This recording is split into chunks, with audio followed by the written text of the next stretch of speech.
खान डांडला साहब जी।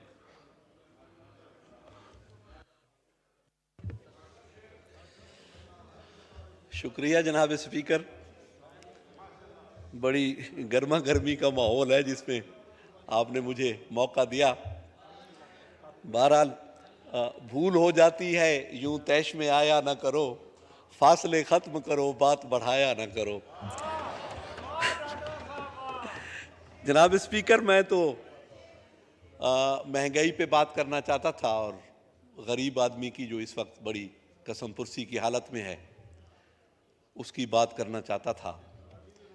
उस गरीब की जिसके वोट से हम मुंतखब होकर इन ईवानों में आते हैं, उस गरीब की जो अपने खून पसीने से हमारे महलों में दिए जलाता है। मैं उस गरीब की बात करना चाहता हूं जो इस वक्त बहुत ही कसम पुरसी की हालत में हमारे मुल्क में रह रहा है। बहुत ज़्यादा महंगाई है और मुल्की हालात और मुआशी हालात जिस तरह से हैं वो भी हमारे सामने हैं। हुकूमत जो कोशिशें कर रही है उससे कोई इनकार नहीं है, लेकिन कोई उसका मस्बत नतीजा नहीं निकल पा रहा, जिसकी वजह यह है कि हम सब जो यहाँ बैठे हैं, इन ईवानों में बैठे हैं, जो हुकूमत में आए हैं, जो सियासी पार्टियों में हैं, हम गरीब की बात तो करते हैं लेकिन गरीब के लिए करने के लिए कोई कुछ तैयार नहीं है। ये अब मौका था कि हमारे मुल्क की मुआशी कश्ती जो हिचकोले खा रही है, तमाम सियासी पार्टियां, तमाम सियासी लीडरशिप, तमाम कौम इकट्ठे बैठ के इस मईशत की इस कश्ती को, इस हचकोले खाती कश्ती को किसी किनारे लगाती, लेकिन हमें हुकूमत खेलने से फुर्सत नहीं मिल रही। हमने तो जब से होश संभाला है हर आने वाली हुकूमत जाने वाली हुकूमत को मतून करती है। हर बंदा, हर आने वाला बंदा जाने वाली हुकूमत के खाते में कहता है कि वो तबाही और बर्बादी कर गए, अब हम इस कौम को पैरों पे खड़ा करेंगे। वो दिन देखना नसीब नहीं हो रहा कि जब कोई आने वाली हुकूमत ये ऐलान करे कि हाँ जी खजाना भरा हुआ था, हालात बड़े अच्छे हैं, अब हम आवाम की फलाह और बहबूद की बात करते। मैं कई दफ़ा ज़राअत पे बात कर चुका हूँ और अब भी हमारे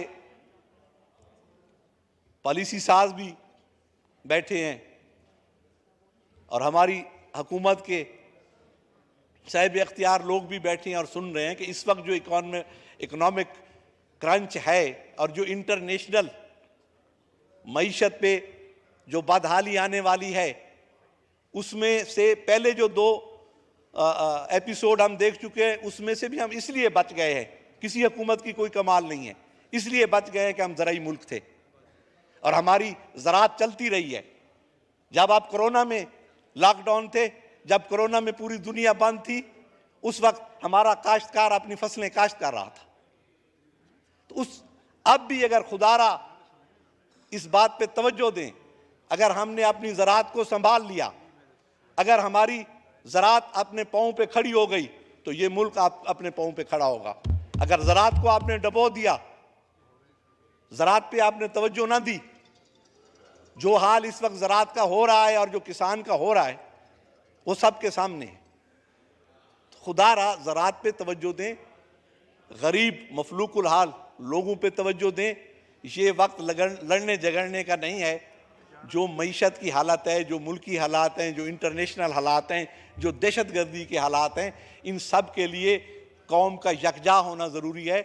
हमारे लोगों का एक साथ बैठना ज़रूरी है, तमाम सियासी पार्टियों का। ये मुल्क, इसको अल्लाह ताला सलामत रखे, इसको कायम रखे। ये अगर कायम रहेगा तो सियासतें भी होती रहेंगी और हुकूमतें भी होती रहेंगी, लेकिन इसके लिए ज़रूरी है कि तमाम लोग इकट्ठे हों और जो मिसाक जमहूरियत है उस पर कोई मुज़ाकरात करें और गरीब के लिए सोचें। और आखिर में मैं एक और गुजारिश करना चाहूँगा कि मैंने हमेशा थल का जो चने का काश्तकार है उसके बारे में कई दफ़ा इस ईवान में आवाज़ उठाई है। 5-6 साल उसकी फसल नहीं हुई, उसके ज़राई कर्ज़ों पे सूद दर सूद लग के अब वो इस काबिल नहीं है कि वो कर्ज़े उतार सके, उसकी ज़मीनें नीलाम हो रही हैं। ज़राई बैंक जो है वो उसकी ज़मीनें नीलाम कर रहा है उन काश्तकारों की। खुदारा जिनकी फसल नहीं हुई वो कर्ज़े कैसे देंगे आपने, उन पे सूद जिस तरह आप फ्लड इफेक्टेड एरियाज़ के लोगों के सूद माफ़ कर रहे हैं। 3 तहसीलें हैं थल की, सिर्फ तहसील मनकेरा है, तहसील नूरपुर थल है और तहसील चौबारा है ज़िला लिया की। इन 3 तहसीलों के काश्तकारों का अगर आप सूद माफ़ कर देंगे, उनकी कर्ज़ों की वसूली उस वक्त तक आप बंद कर देंगे जब तक कि उनकी फसल नहीं हो जाती, तो कौन सी क़यामत आ जाएगी जहां आप आधा पाकिस्तान डूबा हुआ है तो आप उसके आप कर्ज़े माफ़ कर रहे हैं या उनके कर्ज़ों पे सूद माफ़ कर रहे हैं। तो इन 3 तहसीलों के काश्तकार के कर्ज़े भी माफ़ होने चाहिए या कम अज़ कम उनके कर्ज़ों पे सूद माफ़ होना चाहिए। मैं आपका शुक्रिया अदा करता हूँ आखिर में, और एक शेर के साथ कि हामी भी न थे, मुनकर गालिब भी न थे, हामी भी न थे, मुनकर गालिब भी न थे, हम अहले तज़ब्ज़ब तो किसी जानिब भी न थे।